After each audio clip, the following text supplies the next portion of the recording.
ونستغفره ونؤمن به ونتوكل عليه ونعوذ بالله من شرور أنفسنا ومن سيئات أعمالنا أما بعد فأعوذ بالله من الشيطان الرجيم بسم الله الرحمن الرحيم قال الله سبحانه وتعالى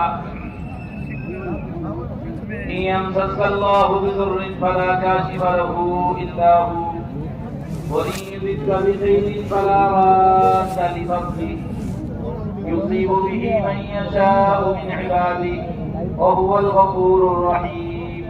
بھائی نے تو اٹھا دو، ٹھنڈ لگ رہی یہ گرمی ہے.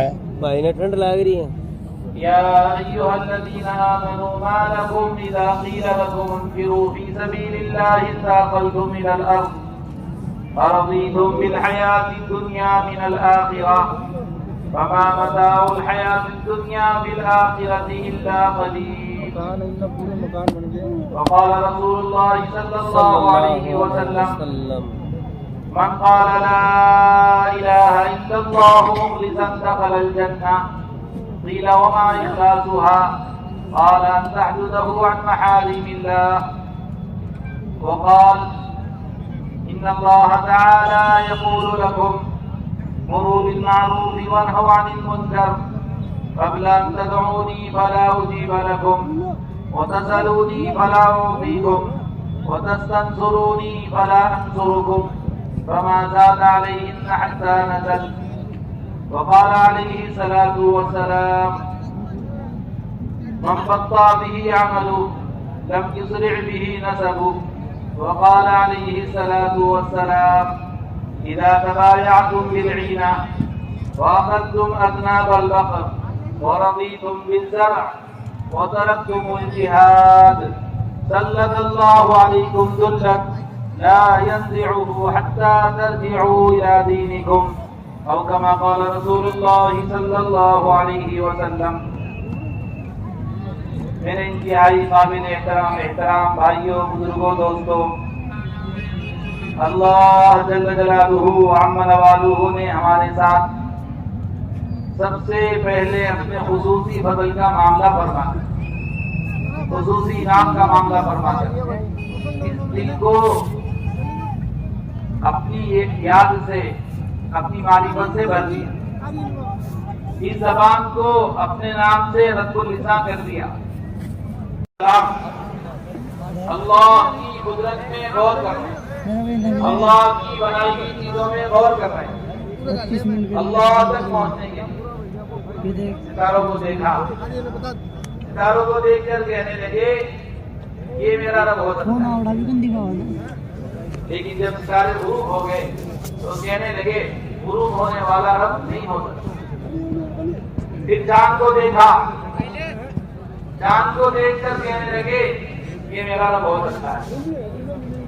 چاند غروب ہو گیا، کہنے لگے غروب ہونے والا رب نہیں ہو سکتا. فلما رأى الشمس بازغة قال هذا ربي هذا أكبر. جب سورج کو دیکھا تو کہنے لگے یہ تو میرا رب ہوگا، یہ بہت بڑا ہے، ساری کائنات کو روشن کر رہا ہے، ساری کائنات کو منور کر رہا ہے، یہ میرا رب ہے. لیکن جب سورج بھی غروب ہو گیا تو کہنے لگے نہیں، غروب ہونے والا رب نہیں ہو سکتا.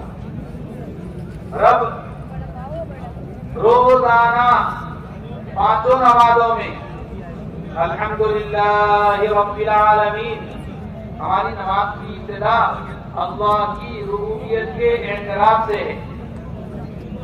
ہماری نماز کی ابتدا اللہ کی ربوبیت کے اعتراف سے ہے. لیکن لوگوں نے رب کا معنی پالنے والا، رب کا معنی خالق، رب کا معنی ضرورتیں پوری کرنے والا یہاں تک سمجھا ہوا. اگر رب خالق کو کہتے ہیں، اگر رب صرف خالق کو کہتے ہیں، اتنے معنی پر رب مشرکین مکہ بھی اللہ کو مانتے ہیں. اتنے معنی میں رب مشرکین مکہ بھی اللہ کو مانتے تھے. جب ان سے پوچھا جاتا تھا من خلق السماوات والارض، آسمان زمین کس نے پیدا کیا؟ آسمان زمین کا خالق کون ہے؟ سب ایک زبان ہو کر کہتے تھے سیقولون اللہ، آسمان زمین کو اللہ ہی نے پیدا کیا۔ اگر رب کے معنی خالق کے ہیں تو اس معنی کر رب اللہ کو مشرکین مکہ بھی مانتے ہیں۔ مسئلہ صرف رب ماننے کا نہیں ہے، مسئلہ صرف خالق ماننے کا نہیں ہے۔ دیکھا ہی جائے گا کہ اطاعت کتنی ہے، اطاعت کتنی ہے۔ جس کو رب مانا ہوا ہے، جسے خالق مانا ہوا ہے، جسے رازق مانا ہوا ہے، اس کی اطاعت کتنی ہے۔ رب کہتے ہیں پیدا ہونے سے لے عدم سے وجود بخشے ہم میں سے کوئی موجود نہیں تھا، اللہ نے اپنی قدرت سے ہم معدوم کو موجود کیا ہے۔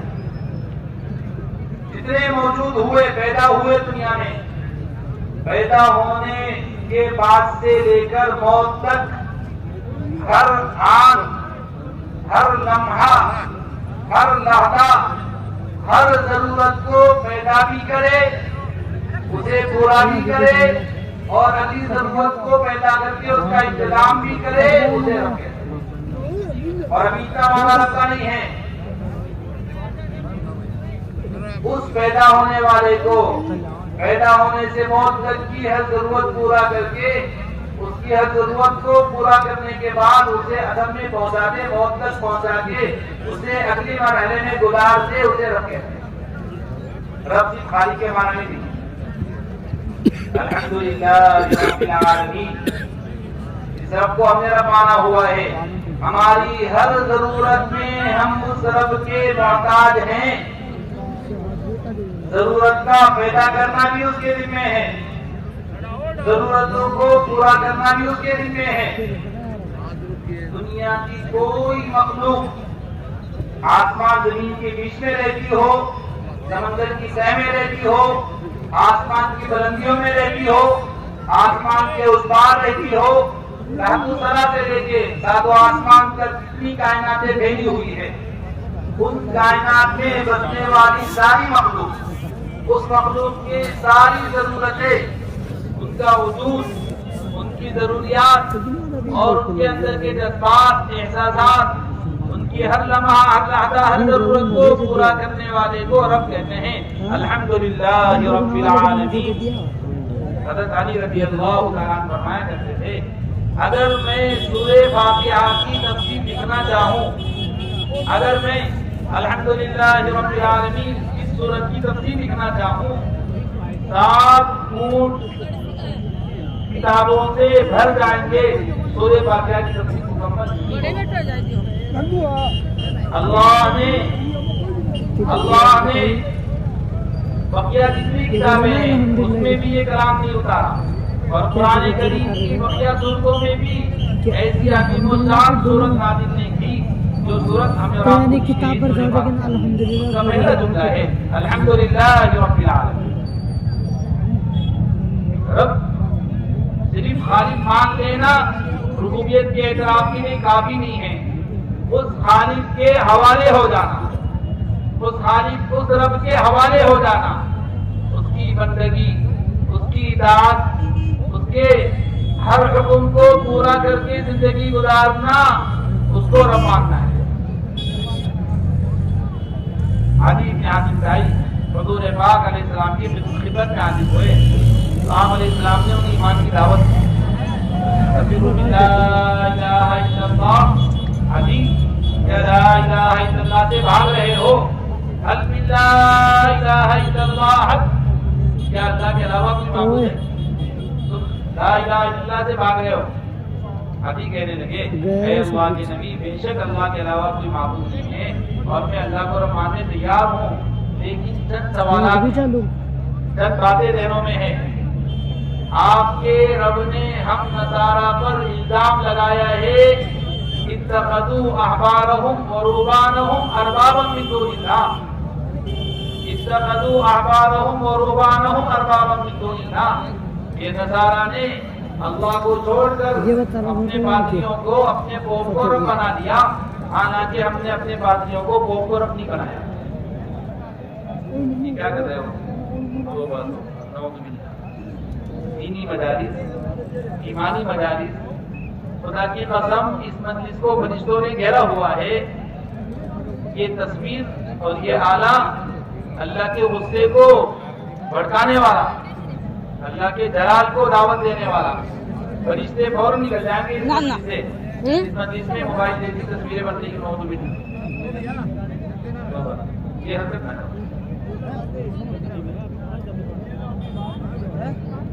جبریل امین حضور پاک علیہ السلام کے آنے کا وعدہ کیا، میں بلا وقت آؤں گا، آئے نہیں، حضور انتظار میں۔ فرشتہ وعدہ کر کے نہیں آیا، آپ بھیجیں، گھر میں انتظار کرتے رہے، باہر نکلے تو جبریل سامنے کھڑے، کہنے لگے یہ جبریل وعدہ کر کے نہیں آئے، کیا بات ہے؟ کہ اللہ کے نبی میں وعدے کے مطابق گھر کے دروازے پر آیا ہوا تھا، آپ کے گھر کے اندر ایک تصویر لٹکی ہوئی تھی، ہم فرشتوں کو اس جگہ آنے کو اللہ نے منع کیا ہے جہاں تصویریں لگی ہوئی ہیں۔ میرے بھائیوں، اگر حضور پاک علیہ السلام کے گھر کی کوئی بہت تصویر نہیں، کوئی حرام تصویر، تو ایسی تصویر نہیں ہے، غلطی سے لگی رہ گئی تصویر تو فرشتہ وہاں داخل نہیں ہوا۔ ہمارے موبائل کی گندی تصویریں، گندے آلات، گندگیوں سے بھرے ہوئے آلات، اس کے ساتھ فرشتے ہماری مجلس میں کیسے آ جائیں گے؟ خدا کے واسطے یہ حرکت نہ کرے، کوئی فوٹوگرافی نہ کرے۔ قیامت میں اللہ تعالیٰ اس کو ذمہ دار بنائے گا، انہوں نے تصویر بنائی ہے، اس میں روح پیدا کر۔ روایت میں ہے کہ وہ روح پیدا نہیں کر پائے گا، اللہ اسے اٹھا کے جہنم کے تہہ میں ڈال دے گا۔ یہ تصویر کی صفت میں مشابہ بننا چاہتا تھا، خالص میں ہوں، تو بھی خالص بننا چاہ رہا تھا، تو نے تصویر نکال کے میری صفت میں شرکت کرنا چاہا، خالص ہے، اس بے روح تصویر میں جان پیدا کر کے دکھا دے۔ روایت میں وہ بے روح تصویر میں جان پیدا نہیں کر پائے گا، اللہ اٹھا کے جہنم میں ڈال دے گا۔ اگر جہنم میں بیٹھنے اور رہنے کے حوصلے ہیں، تصویر گرافی کرو، نوکری ملتی۔ خدا کے واسطے ان حالات سے اپنے مجلسوں کو پاک رکھو۔ ہم تو کہنے تھے رب کسے کہتے ہیں؟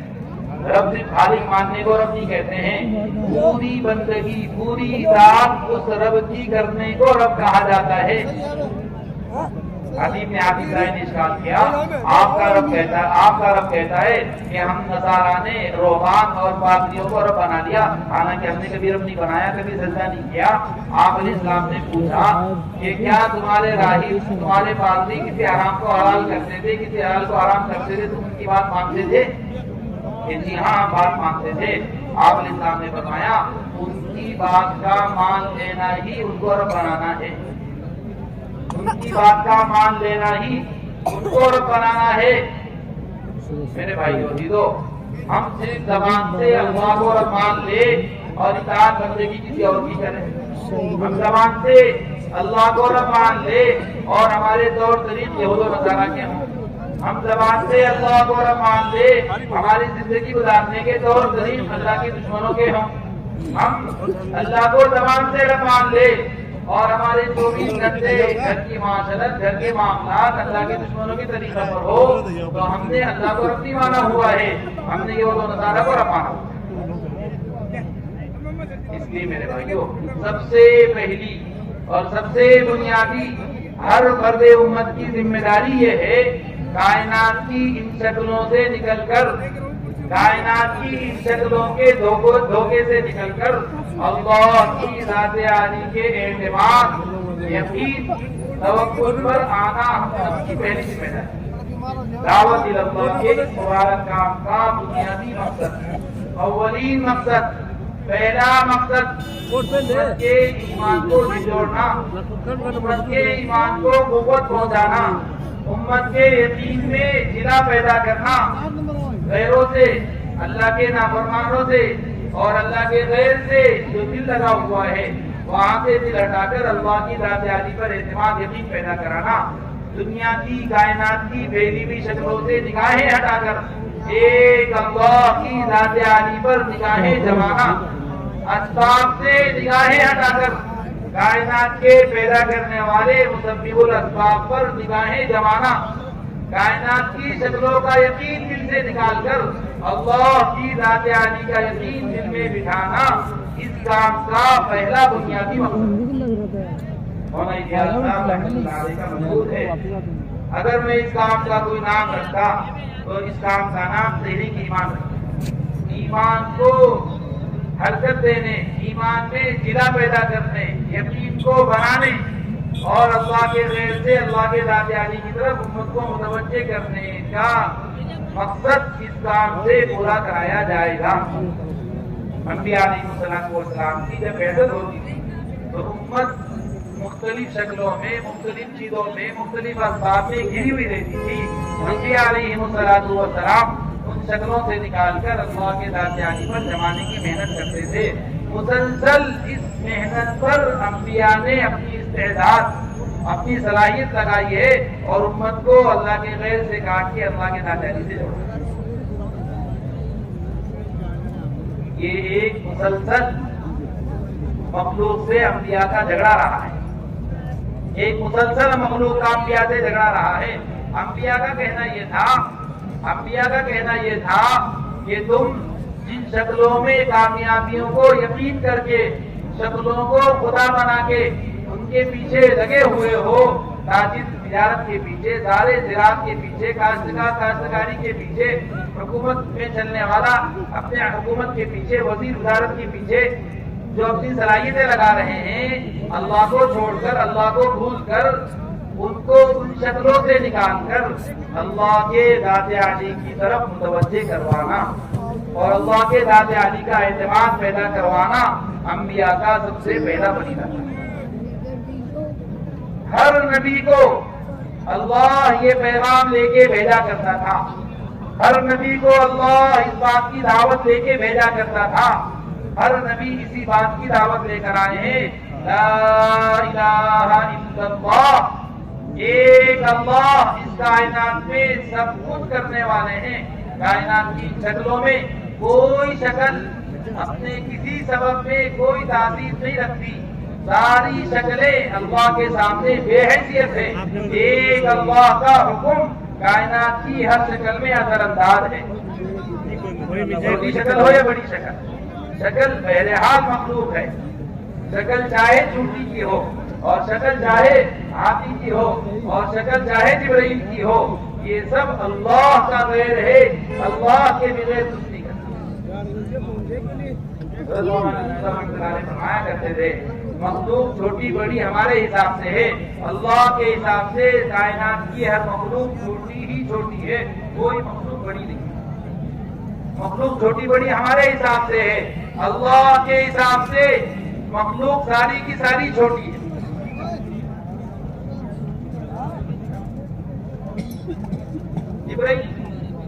جبرائیل اپنی شکل میں چھوٹے ہیں اللہ کے سامنے، روایت میں یہاں تک ہے جبرائیل اللہ کی بڑائی کا تصور کر لیتے ہیں۔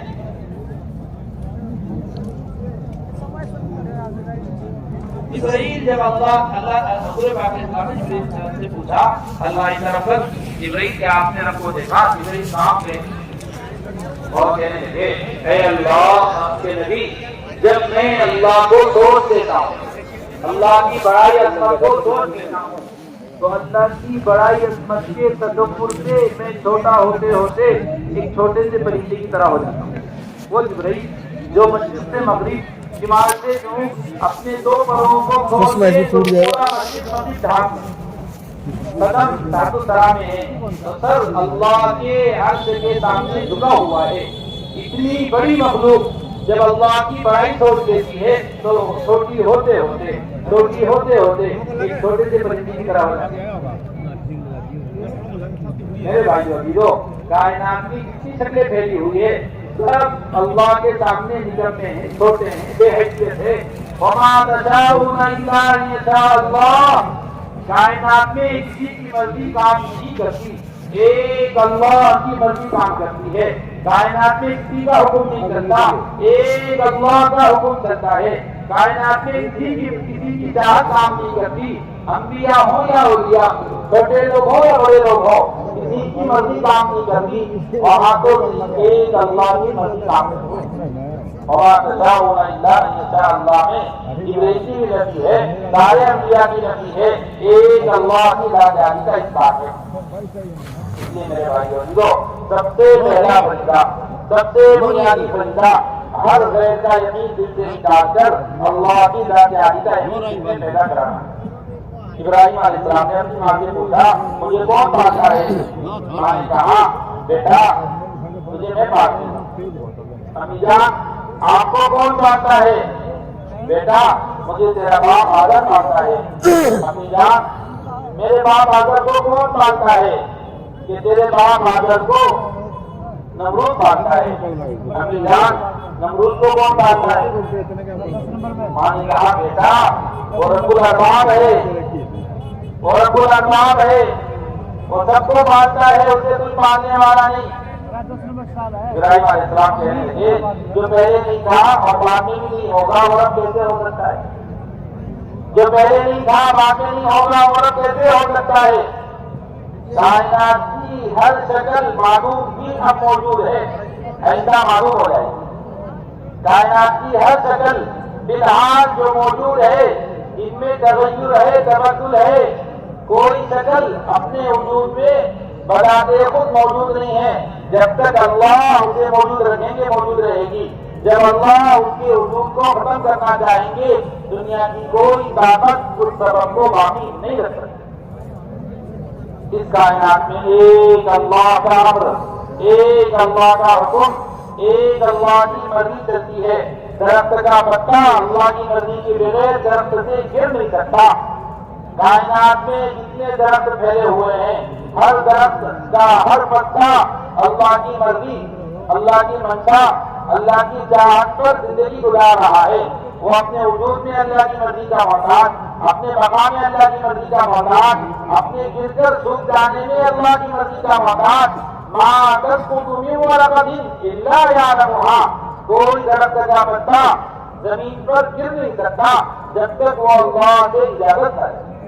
حضرت مولانا یوسف صاحب رحمۃ اللہ علیہ فرمایا کرتے تھے جس طرح درخت کا ایک پتا، اس طرح درخت کا ایک پتا پتجھڑ کے موسم میں سارے پتے گر جاتے ہیں، ایک پتا درخت پر باقی رہتا ہے، وہ پتا کیوں نہیں گر رہا ہے؟ بقیہ پتے کیوں گر گئے؟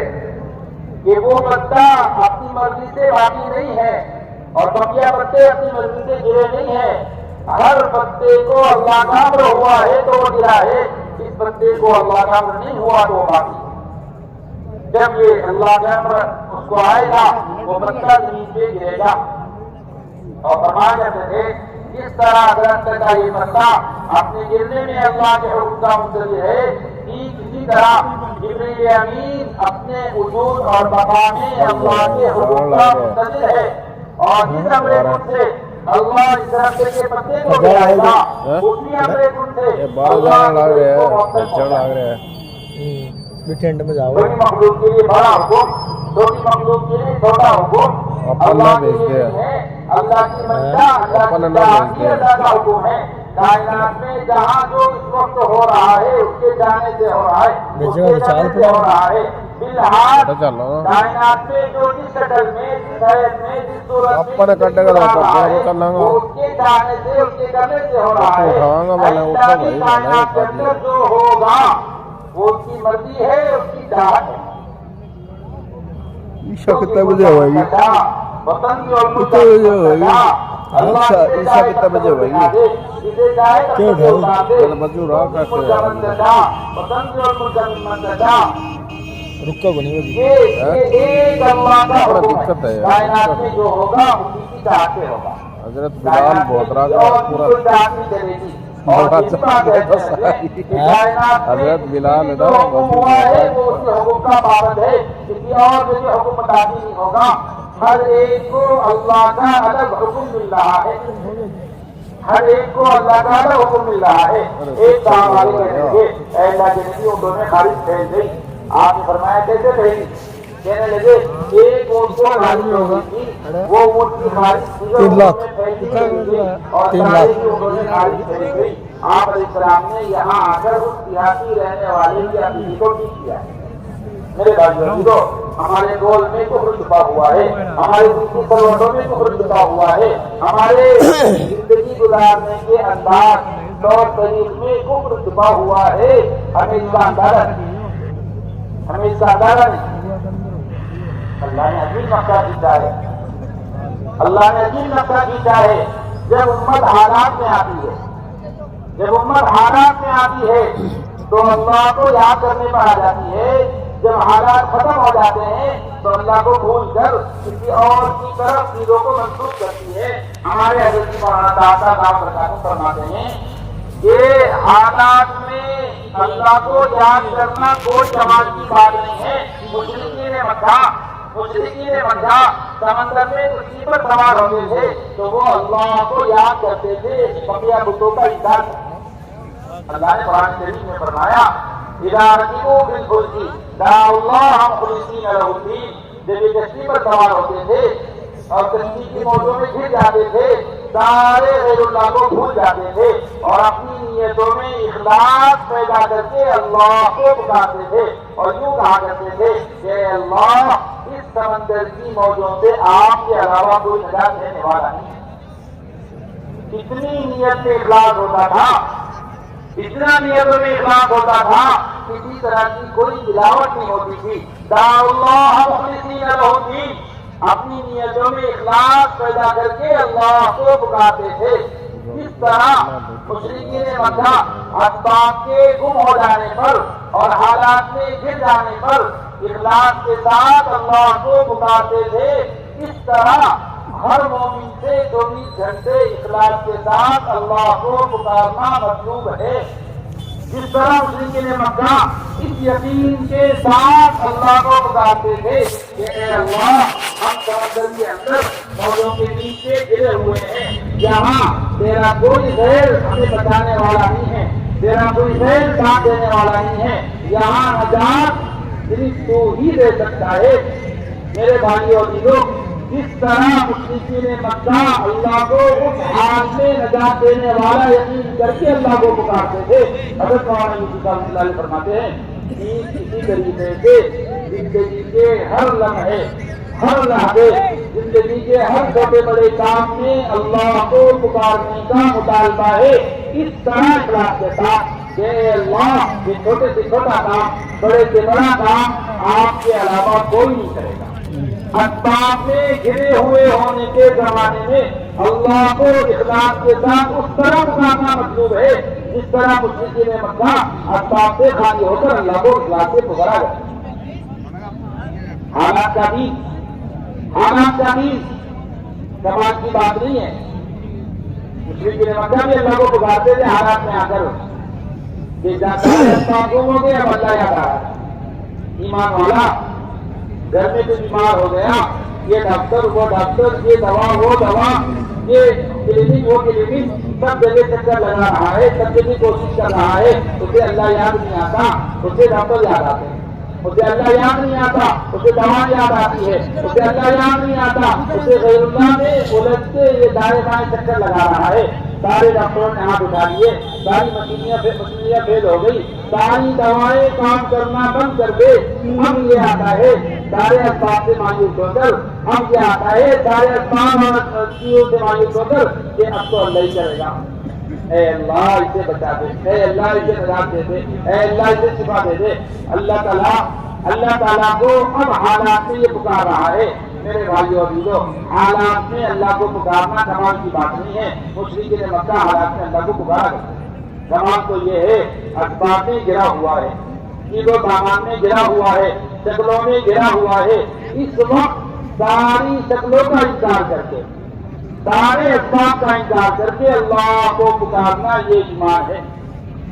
ابراہیم علیہ السلام کے سامنے جبریل امین آئے اور آ کر کہنے لگے کہ آپ کی مدد کے لیے آیا ہوں، آپ کی مدد کے لیے آیا ہوں، اور میں تنہا نہیں ہوں، یہ ہمارا فرشتہ ہے، یہ آپ کی مدد کے لیے حاضر ہے، اگر آپ اجازت دے دیں گے